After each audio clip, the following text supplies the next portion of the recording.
Hello there everybody, this is Alex from Hardcorian Guys, bringing my guide for Ninja Gaiden Sigma 2 on Master Ninja difficulty. Today we're doing Chapter 7, which is the Lycanthrope's Castle. Right? Oh, we'll find out in a sec. Yes, okay, cool. So yeah, we're continuing off from the Lycanthrope stuff, and this should be the chapter where we end up actually fighting Wolf, I think that's his name, who essentially is, you know, the leader of the Lycans and such. And this basically is continuing off from last time. I think if you haven't gotten the Life of the Gods or the other items around this field from the last chapter, you should still be able to get them. There is actually a crystal skull around this area too that you can wall jump toward, but I already got it, so I don't even remember where exactly it was, but I know it's around here somewhere. So yeah, now we get to upgrade again, but unfortunately I can't upgrade to level 3 yet. That's not until, of course, like I mentioned before, you know, chapter 10. So for now, we're just gonna stick with what we have. And I do actually end up falling down a couple of times, and I just got kind of lazy to edit those out. So I do want to apologize for any times I actually fall down. I only do it like twice, but yeah, like right here. This is what happens when you suck at the game. It tends to happen to me quite often, because yeah, I'm stuck at the game. Nothing too bad. Granted, I mean, it's not like it's too hard to get back up. It's just annoying as hell. I mean, it's mainly just like the ghost fish and, you know, like I mentioned before, the lock-on stuff. And I actually didn't even expect the ghost fish to come down here and start fighting me. But this is what happens when, you know, you get grabbed. And yeah, they don't do a lot of damage by themselves, but when there's like multiples of them, yeah, they can do a lot of damage. And I don't know what the hell happened to him, but I guess he disappeared. These two just disappeared right in the water. I can't shoot him or nothing, so I just ignored him and ran on my way. But yeah, of course, like I said, we will be falling back down here again because I am quite dumb and, you know, I make mistakes, so. Come on, Alex, figure out where you're going. I think that was where I was trying to, yeah, I was trying to remember how to get back over to that area where you can get the crystal skull at, but I had completely forgotten, and I just said, screw it. But here's one. I don't know if they actually respawned. Like, I don't know if he actually came back from the water. I think it was just the only one that was left over. He just didn't follow. Most likely. So, you know, of course, platforming. It's not the best in this game. Never really has been the greatest of things, but it works when it needs to. If you do a UT on the ghost fish, I believe you're supposed to be able to get more currency from them. I don't think they drop like a set currency or not. I think it's just, you know, it works the same way like anything else works.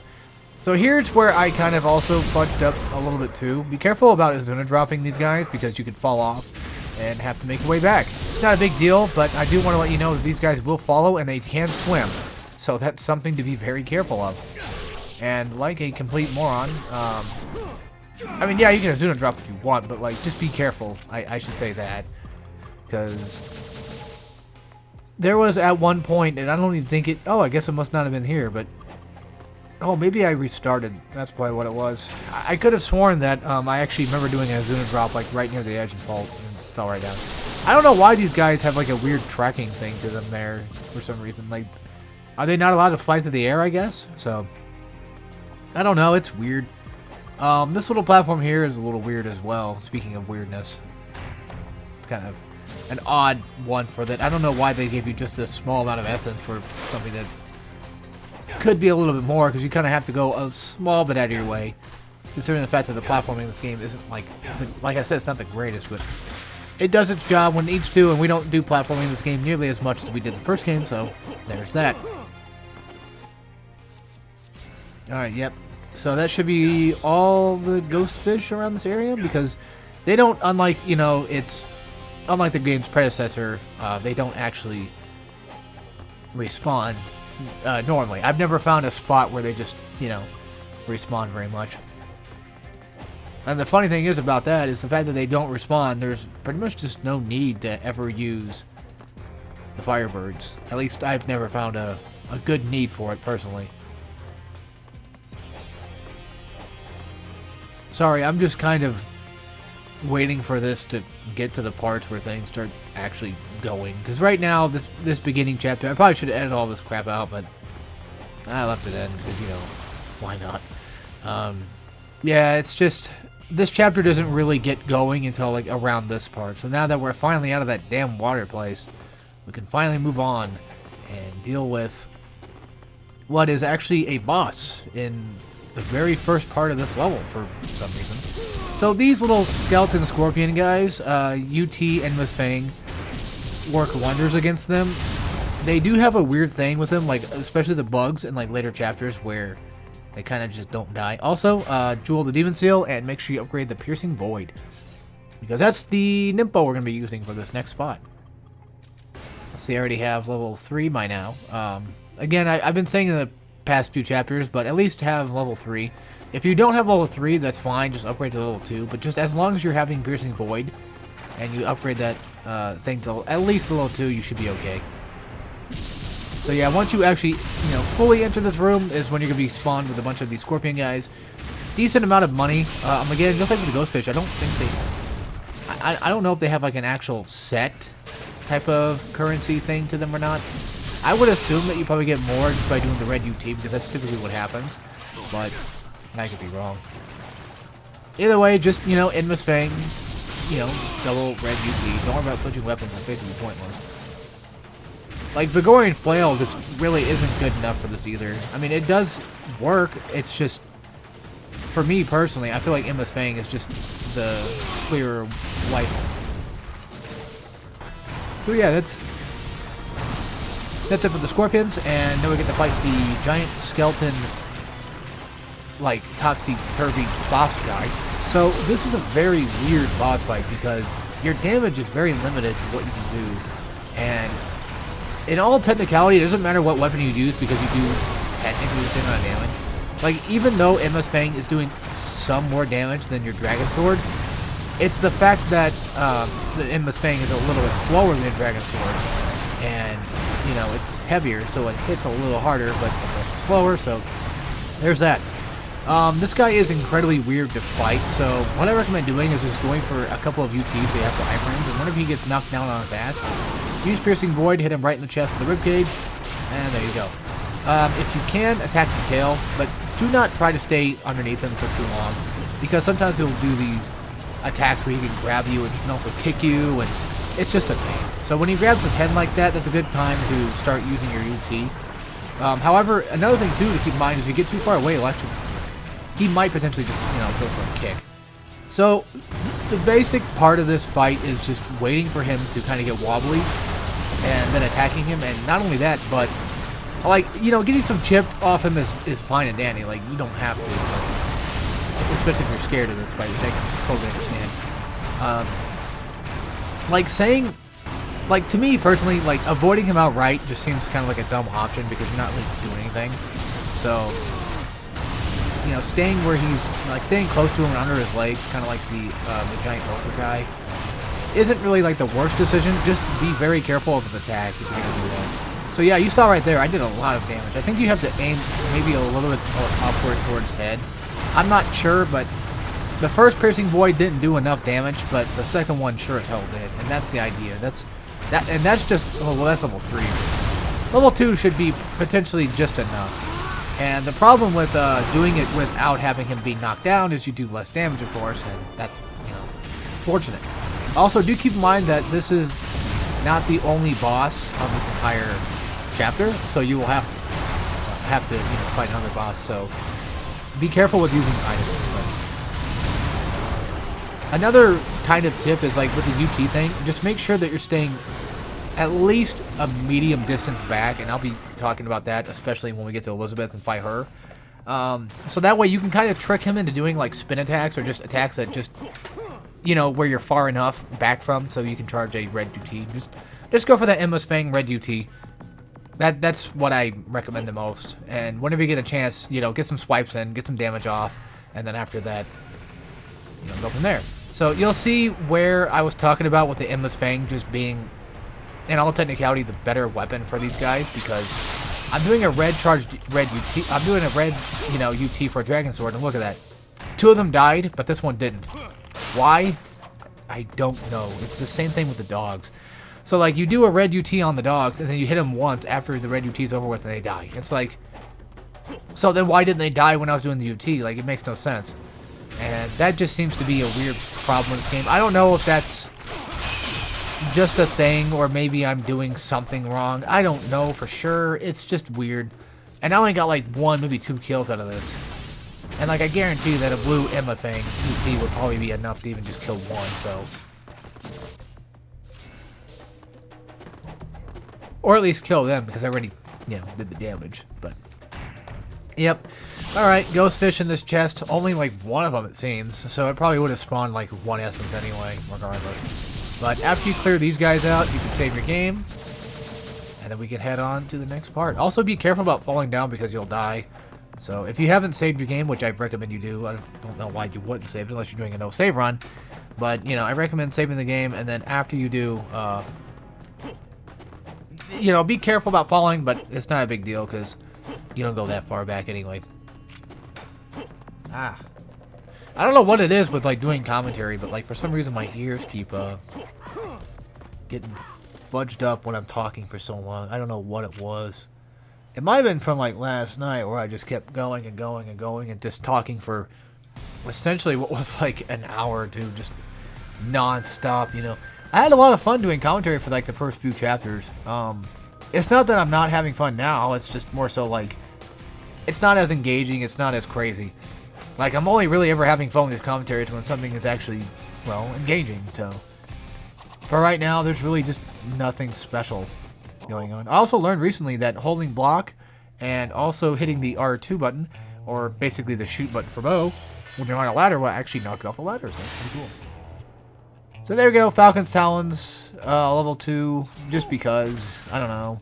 I never ever upgrade the Falcon's Talons, so I just figured, why not this time, just because. Just for the heck of it. Also, slightly off topic, but also on topic with Ninja Gaiden, I may have found a new addiction. And that addiction being the... Well, hold on, I'll explain in a second. First of all, I think this is the first appearance of these guys. These are the lesser fiends. We'll just call them that. We'll call them yellow and red lesser fiends. So that way you guys can figure out. These guys are troublesome because even if you delimb them, especially a head, they still stay alive. So basically, you know, go for delimbs, go for zona drops as much as you possibly can. Just be very, you know... Yeah, just... be very tight about that kind of stuff, I guess. Or prejulant, I guess. Whatever. Right there, I kind of, you know, effed up as well. I meant to actually come back here and charge UT, but I was being dumb. So, yeah, whenever you open that door, just run back, charge UT, and there you go. You could also keep that save checkpoint back there if you wanted. You could keep it, like, still up. Then run back and save your game so you can get the full health after this fight if you wanted to, because... the checkpoint before that checkpoint is so close together that you could just save the one that's, you know, the one upstairs. You can just save that one until after you finish this fight and, again, have full health. So, yeah, the addicted thing with Ninja Gaiden 2 is actually the chapter challenge, as they're called. I've already gotten the first 2 chapters finished on Master Ninja difficulty, and there's a trophy for finishing all chapters with Master Ninja on pretty much... like Master Ninja rank on every difficulty. And right now I'm just working on Master Ninja difficulty itself because that's what I'm kind of becoming more familiar with. And I've already gotten the first 2 chapters done with Master Ninja rank. And for those that need tips, OTs and UTs, because that gives you a lot of points. Maybe one day I might do a chapter challenge thing for these 2 games. I don't know. Because like Ninja Gaiden Sigma 1 also has it as well. But I think they added a remastered one. I think so.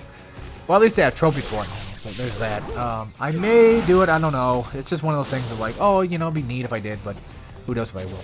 So yeah, take out those guys. You have lesser fiends that show up. I tried aiming at the gargoyle, but it was too late. But if you come down here, you can avoid at least most of the gargoyle's shots, which is nice. And yeah, oh, flying swallows work just fine. Lesser fiends aren't what I would consider too abysmal. They kind of work just like any other normal ninja does. And they roughly have about maybe close to the same amount of health anyway. So they're not a big deal. It's when they go underground is when they become kind of a problem. Because like once they pop out of the ground, they can actually go for a grab. And that's something that you don't want to mess with. Which thankfully in Ninja Gaiden 3, they added Steel on Bone, which is one of the best mechanics of Ninja Gaiden. Well, not just in general, but just especially for 3, that I like a lot is Steel on Bone stuff. So it makes it way easier just to predict a grab, go for a Steel on Bone, and just completely annihilate him with an insta kill. It's crazy. That's part of the reason why I like Ninja Gaiden 3 so, or well, mainly Razor's Edge, because it's fast, it's kind of fun. I don't know. I don't like the bosses, and I don't like a lot of level design. I think a lot of them are kind of just boring, but for the most part, I do think the game is fun to play at the very least. So there's that. I don't like how they nerfed most of the weapons to feel kind of like shit, but you know, Steel on Bone and the Blood UT is great. So maybe one day we'll eventually do a Master Ninja run of Ninja Gaiden 3 with also a Ultimate Ninja, but we'll see. I don't know if that'll ever happen. I'd like to actually try to beat it first to see if I can actually do it, which I'm sure I could. It's just amount of time doing it. But yeah, you see that right there? I got a head chop, and yeah, it's nothing. But anyway, real quick, back to the chapter challenge advice. So you get points based off what you do, and the thing is, you get, I think it's like, what was it? 2,000 karma for doing a blue UT and 3,000 or 5,000 for a red UT. But if you do a blue UT, you can actually, you know, chop off a limb with the blue one and then get an OT, which gives you 3,000 to make over that 5,000 if you want to. You do get points based on combos as well, which usually give you like, I don't know, like 10 for every combo hit, like 10 points per combo hit. And for chapter 1, I got like, I think it was like 100,000 plus karma. And it's also based on time, and just like with Ninja Gaiden 1, you want to have Nimpo at the end of the game, at the end of the chapter. And luckily for us, you can pretty much, because I don't think your items carry over in those chapters, so you can just do like chapter 1, get all the way to the end, buy Devil Mushroom, which, you know, they are quite costly, because Crystal Skulls don't really exist in Chapter Challenge. So you can just buy some Devil Mushrooms, or just keep your Nimpo, and then just use that for potential extra earnings at the end of a chapter challenge. So yeah, that might be my new addiction. And I also did for the first time I actually did the ninja race. I haven't done this stuff until like I never did this stuff in the original Sigma 2. I just kind of played Sigma 2, thought it was okay, and then just kind of went on from there. I never really was the biggest fan of Sigma 2. I just kind of liked Sigma 1 better. But nowadays I can definitely appreciate what Sigma 2 is doing. I definitely like a lot of the extra modes. The tag mission stuff I did a little bit of. They're not bad. They're not my favorite. They're kind of a little boring because, like, I mean, well, I can't really play online with somebody else, so it makes things kind of like the Sheva Resident Evil 5 incident type thing where, you know, your helper buddy isn't really like the best AI, especially on harder difficulties. So I'm gonna deal with that crap. As soon as you land in here, go for a red UT and then just launch. Don't fudge it up like I did. If you do, just, you know, run back here. Just keep running away. Keep running from one end to the other and launching a blue or a red UT. Oh my god, this chapter is really small. Holy crap. I mean, granted, it's only like 30 minutes, but still, like, it's a relatively small chapter. I always love when my video gets, like, closer to the end and I realize, like, how close I am. I'm like, wow, holy crap. This makes me feel like I'm making progress, you know? If things get too tight, you know, just launch an Inferno. Again, try not to use Nimpo very often. Only use like maybe 1, maybe 2 every once in a while if you can.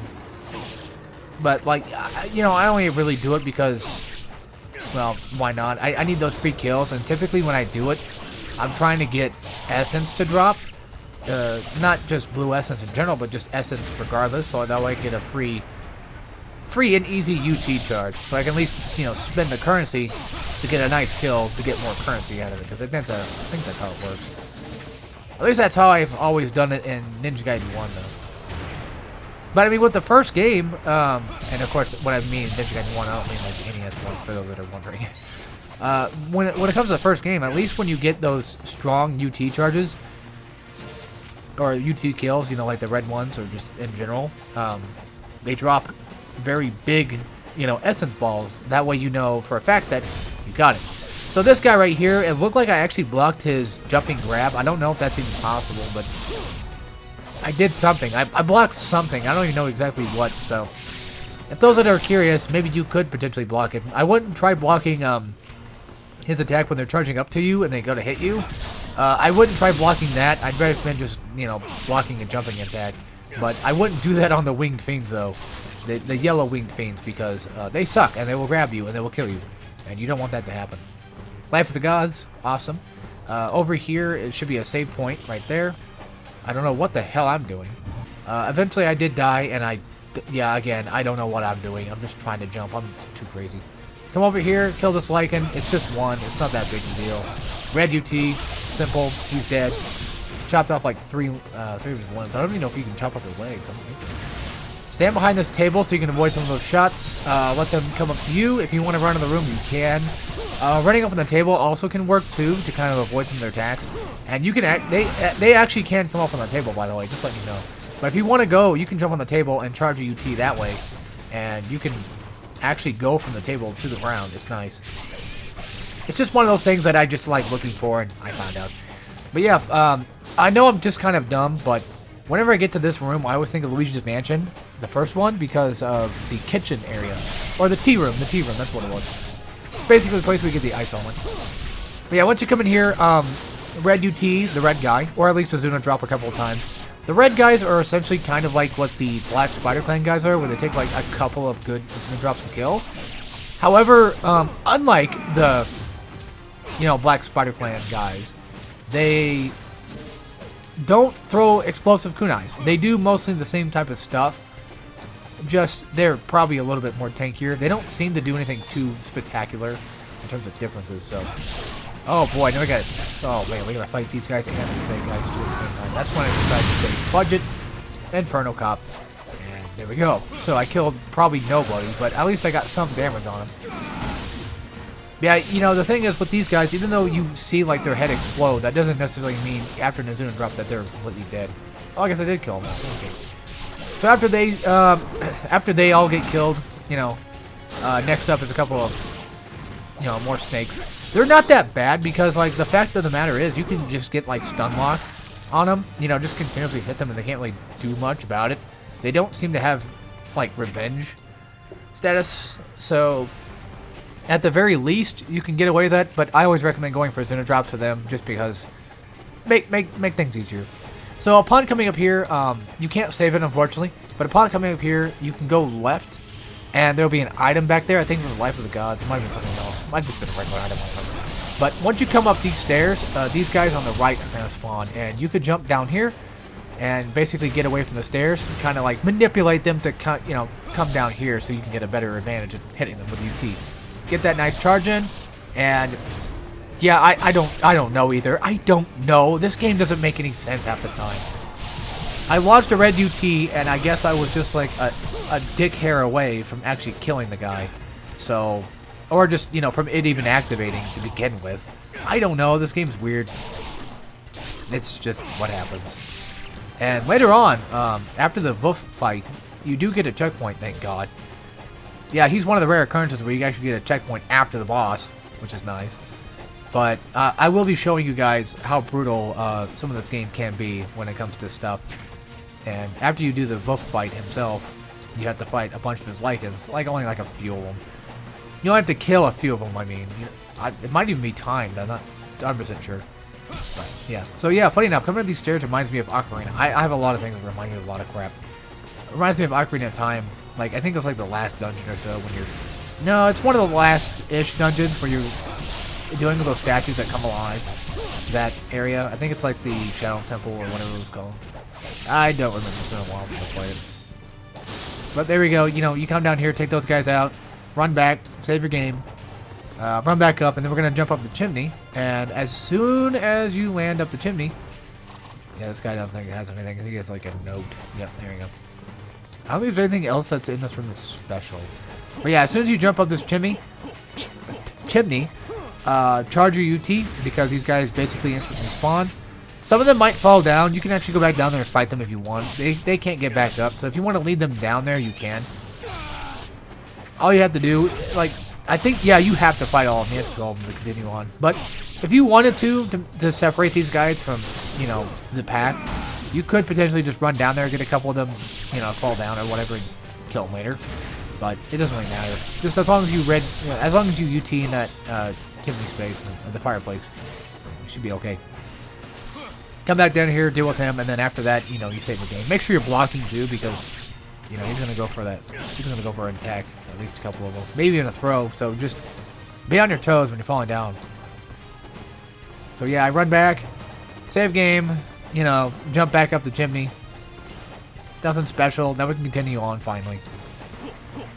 And then deal with whatever next wave we have to deal with. Which we're not at the boss yet, but we're getting pretty close. So make sure you're prepared for that. I think I might still actually have my talisman from the last chapter. So just for those that are wondering, I believe I do have my talisman.